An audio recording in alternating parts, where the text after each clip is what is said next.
শিক্ষার্থী বন্ধুরা কেমন আছে সবাই? আশা করি ভালো। তোমাদের একাদশ শ্রেণীর ভর্তির বিজ্ঞপ্তি ইতিমধ্যে প্রকাশ করা হয়েছে।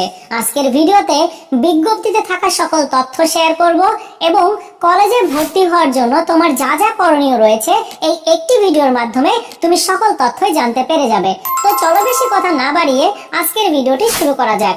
শুরুতে আলোচনা করব একাদশ শ্রেণীর ভর্তি পদ্ধতি। দেখো, একাদশ শ্রেণীতে ভর্তি হওয়ার জন্য তুমি যে কলেজে ভর্তি হতে চাইছো ওই কলেজে ভর্তির জন্য আবেদন করতে হবে। আবেদন করতে হবে তোমাকে সম্পূর্ণ অনলাইনে এবং এই ওয়েবসাইটের মাধ্যমে। কিভাবে আবেদন করতে হবে, আবেদন শুরু হলে আমি তোমাদেরকে দেখিয়ে দিব। বাসায় বসে তুমি নিজের আবেদন নিজেই করে নিতে পারবে। আবেদন করার পরে আবেদন সক্রিয় করার জন্য বা আবেদন সম্পূর্ণ করার জন্য তোমার আবেদন ফি 150 টাকা জমা দিতে হবে। এটা তুমি বিকাশ, রকেট, নগদ, মোবাইল ব্যাংকিং এর মাধ্যমে জমা দিতে পারবে। এবং মনে রাখবে, আবেদনের ক্ষেত্রে তুমি সর্বনিম্ন 5টি কলেজে আবেদন করতে পারবে এবং সর্বোচ্চ 10টি কলেজে আবেদন করার সুযোগ দেওয়া হবে। আর মোট 3 বার তুমি এই আবেদন করতে পারবে। আর কলেজ রেজিস্ট্রেশন ফি হচ্ছে 335 টাকা। এই কলেজ নিশ্চয়ন বিষয়টি কি একটু পরেই তোমরা বুঝতে পারবে।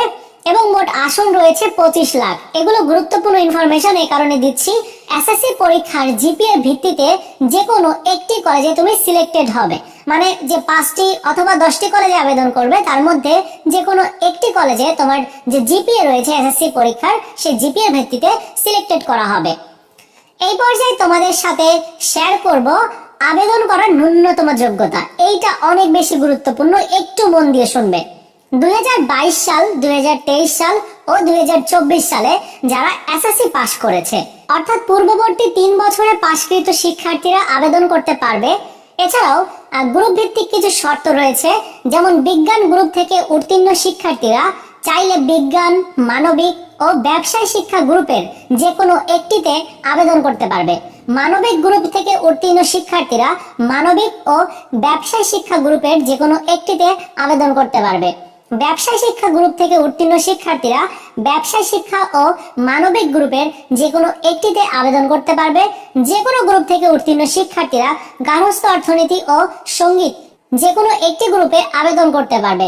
মাদ্রাসা শিক্ষা বোর্ড থেকে উত্তীর্ণ শিক্ষার্থীরা বিজ্ঞান গ্রুপ থেকে যারা উত্তীর্ণ হবে তারা বিজ্ঞান, মানবিক ও ব্যবসায় শিক্ষার গ্রুপের যে কোনো একটিতে আবেদন করতে পারবে। আর কারিগরি শিক্ষা বোর্ডের শিক্ষার্থীরা তারা যে কোনো গ্রুপে আবেদন করতে পারবে।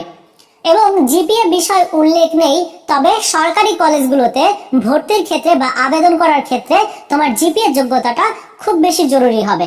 অর্থাৎ তোমার জিপিএ যেমনই থাকুক না কেন, তুমি প্রতিটি সরকারি কলেজে অ্যাপ্লাই করতে পারবে না। প্রত্যেকটি সরকারি কলেজে আলাদা আলাদা কিছু ক্রাইটেরিয়া দেওয়া থাকবে, আলাদা জিপিএ দেওয়া থাকবে। সেই জিপিএ অনুযায়ী শিক্ষার্থীরা আবেদন করবে এবং তাদের মধ্য থেকে বেস্ট শিক্ষার্থীদেরকে সিলেকশন করা হবে। আশা করি বিষয়টা আর বোঝাতে হবে না। তবে বেসরকারির ক্ষেত্রে যেমন তোমার জিপিএ থাকুক না কেন, তুমি আবেদনও করতে পারবে এবং সুযোগও পাবে। এই পর্যায়ে গুরুত্বপূর্ণ তারিখগুলো নিয়ে আলোচনা করতে চাই। দেখো, প্রথমত একাদশ শ্রেণীতে ভর্তি হওয়ার জন্য তোমাকে আবেদন করতে হবে। যে আবেদনটি করতে হবে ওই আবেদনটি শুরু হবে 26 মে থেকে, আগামী 26 মে থেকে, এবং 11 জুন পর্যন্ত এই আবেদনটি চলবে। অর্থাৎ প্রায় 16 দিন এই আবেদন প্রক্রিয়া চলমান থাকবে। তুমি যে কোনো একটা দিনে আবেদন করতে পারবে এবং আবেদন শেষ করার পরে তোমার প্রথম ধাপের ফলাফল প্রকাশ করবে। অর্থাৎ যে আবেদনটি তুমি 26 তারিখ থেকে 11 তারিখের মধ্যে করবে ওইটার ফলাফল 23 জুন প্রকাশ করা হবে। যারা সিলেক্টেড হবে বা নির্বাচিত হবে তাদেরকে ভর্তি নিশ্চয়ন করতে হবে। তো এখানে ভর্তি নিশ্চয়নের বিষয়টি আসছে, আমি ভর্তি নিশ্চয়নের বিষয়টি একটু ক্লিয়ার করি। দেখো, তুমি আবেদন করলে, আবেদনের পর ফলাফল পেলে যে কলেজে তুমি সিলেক্টেড হয়েছো ওই কলেজে ভর্তি হওয়ার জন্য তোমার এই ভর্তি নিশ্চয়নটা অবশ্যই করা লাগবে। সো ভর্তি নিশ্চয়ন তোমার করলে ওই কলেজে তুমি সিলেক্টেড হয়ে থাকলে পরবর্তীতে যখন চূড়ান্ত ভর্তির কার্যক্রম শুরু হবে তখন তুমি ভর্তি হতে পারবে। ওকে, সো এটা একটা প্রসেস। তো ভর্তি নিশ্চয়নটা হচ্ছে 29 জুনের মধ্যে হবে এবং দ্বিতীয় ধাপের আবেদনটি আবার শুরু হবে পুনরায় 30 জুন থেকে, যে আবেদনটি চলবে 2 জুলাই পর্যন্ত। এই দ্বিতীয় পর্যায়ের আবেদনের আবার ফলাফল প্রকাশ করবে 4 জুলাই। এবং প্রথম পর্যায়ে যারা সিলেক্টেড হবে তাদের মধ্যে আবার অনেকের কলেজ পছন্দ হবে না। যাদের কলেজ পছন্দ হবে না তারা দুইটা অপশন পাবে। একটা হচ্ছে ভর্তি নিশ্চয়ন না করা, দ্বিতীয় অপশন হচ্ছে তোমার ভর্তি নিশ্চয়ন করে মাইগ্রেশন অন করা। তো মাইগ্রেশন যারা অন করবে, তোমাদের প্রথম মাইগ্রেশনের রেজাল্ট ওই দ্বিতীয় ধাপের যে ফলাফল সেই একই সাথে ওই একই দিনই প্রকাশ করা হবে। দ্বিতীয় ধাপে যারা সিলেক্টেড হবে তাদের ভর্তি নিশ্চয়ন করবে হচ্ছে 5 জুলাই থেকে 8 জুলাই পর্যন্ত। এই সময়টার মধ্যে নিশ্চয়নটা কমপ্লিট হবে। এরপরেও যারা চান্স পাবে না অথবা ভুলবশত এই দ্বিতীয় ধাপে আবেদন যারা করতে পারবে না, তাদের ক্ষেত্রে পরবর্তীতে দেওয়া হবে তৃতীয় ধাপের নতুন আবেদন। তৃতীয় ধাপে আবেদন শুরু হবে 9 জুলাই থেকে, আর 10 জুলাই পর্যন্ত আবেদন করা যাবে। এই 2 দিনে যারা আবেদন করবে তাদের তৃতীয় ধাপের ফলাফল প্রকাশ করবে 12 জুলাই। আর দ্বিতীয় ধাপে যারা মাইগ্রেশন করবে তাদের দ্বিতীয় ধাপের ফলাফল ওই একই দিনেই প্রকাশ করবে। তো তৃতীয় ধাপে যারা সিলেক্টেড হবে তাদের ভর্তি নিশ্চয়ন করতে হবে 13 জুলাই থেকে 14 জুলাইয়ের মধ্যে, অর্থাৎ 335 টাকা ফিস প্রদানের মাধ্যমে ভর্তিটা নিশ্চয়ন করতে হবে। এবং সকল ধাপের ভর্তির কার্যক্রম শুরু হবে 15 জুলাই থেকে। অর্থাৎ তোমরা যারা প্রথম ধাপে বা দ্বিতীয় ধাপে অথবা তৃতীয় ধাপে সুযোগ পাবে, তোমাদের 15 জুলাই থেকে 25 জুলাইয়ের মধ্যে ভর্তি হয়ে যেতে হবে এবং তোমাদের ক্লাস শুরু হবে 30 জুলাই থেকে। এইটা তোমাদের ভর্তির বিজ্ঞপ্তিতে উল্লেখ ছিল, সো আমি বিষয়টা তোমাদেরকে জানিয়ে ক্লিয়ার করলাম। এই পর্যায়ে তোমাদের সাথে শেয়ার করব চূড়ান্ত ভর্তির কাগজপত্র। এইটাও অধিক গুরুত্বপূর্ণ অনেকের ক্ষেত্রে, কারণ এই ডকুমেন্টস গুলো তোমাকে আগে থেকেই ম্যানেজ করে রাখতে হবে, তা না হলে তুমি ভর্তি হওয়ার সময় বিভিন্ন অসুবিধার মধ্যে পড়বে। কি কি তোমার ডকুমেন্টস গুলো লাগবে? দেখো, ভর্তির ফর্ম লাগবে, যেটা তোমাকে কলেজ থেকে নিতে হবে। অর্থাৎ যে কলেজে তুমি সিলেক্টেড হবে ওই কলেজ থেকে তোমার একটা ভর্তির ফর্ম নিতে হবে। ওই ফর্মটি তোমার নিজ হস্তে তোমাকে পূরণ করতে হবে। কিছু কলেজ আছে, বিভিন্ন সরকারি কলেজ, সেই কলেজগুলোতে অনলাইন থেকে ভর্তির ফর্ম পূরণ করতে হয়। তো যে কলেজে অনলাইন থেকে পূরণ করতে বলবে তারা অনলাইন থেকে করবে, আর ম্যাক্সিমাম কলেজেই বলবে অফলাইনে একটা ফর্ম দেওয়া হবে, সেই ফর্মটি পূরণ করতে হবে। সব ভর্তির ফর্মটি পূরণ করতে হবে। এর সাথে পাসপোর্ট সাইজের ছবি লাগবে।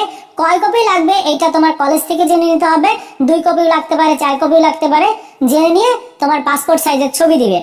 এবং এসএসসি পরীক্ষার মার্কশিটের ফটোকপি লাগবে।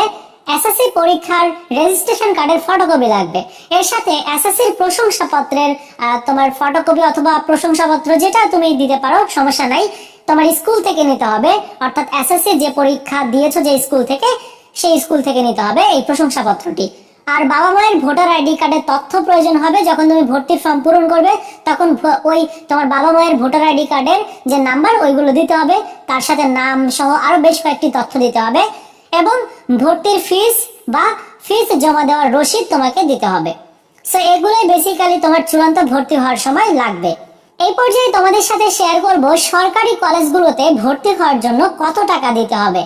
সরকারি কলেজগুলোতে ঢাকা মেট্রোপলিটনে তোমার বাংলা ভার্সনে 5,000 টাকা, ইংরেজি ভার্সনে 5,000 টাকা দিতে হবে। মেট্রোপলিটন ঢাকা ব্যতীত অন্যান্য যে এলাকাগুলো রয়েছে সেগুলোতে বাংলা ভার্সনে তোমার 3,000 টাকা, ইংরেজি ভার্সনে 3,000 টাকা দিতে হবে। জেলা পর্যায়ের যে সরকারি কলেজগুলো রয়েছে সেগুলোতে ভর্তি হওয়ার জন্য বাংলা ভার্সনে 2,000 টাকা, ইংরেজি ভার্সনে 2,000 টাকা দিতে হবে। আর উপজেলা ভিত্তিক সরকারি কলেজ যেগুলো রয়েছে সেগুলোতে তোমার বাংলা ভার্সনে 1,500 টাকা এবং ইংরেজি ভার্সনে 1,500 টাকা জমা দিতে হবে। এই পর্যায়ে বেসরকারি অথবা আধা সরকারি কলেজগুলোর ভর্তি ফিজ নিয়ে আলোচনা করি। ঢাকা মেট্রোপলিটনে বাংলা ভার্সনে 7,500 টাকা, ইংরেজি ভার্সনে 8,500 টাকা। মেট্রোপলিটন ঢাকা ব্যতীত বাংলা ভার্সনে 5,000 টাকা, ইংরেজি ভার্সনে 6,000 টাকা। জেলা পর্যায়ের বেসরকারি কলেজ অথবা আধা সরকারি কলেজে বাংলা ভার্সনে 3,000 টাকা, ইংরেজি ভার্সনে 4,000 টাকা।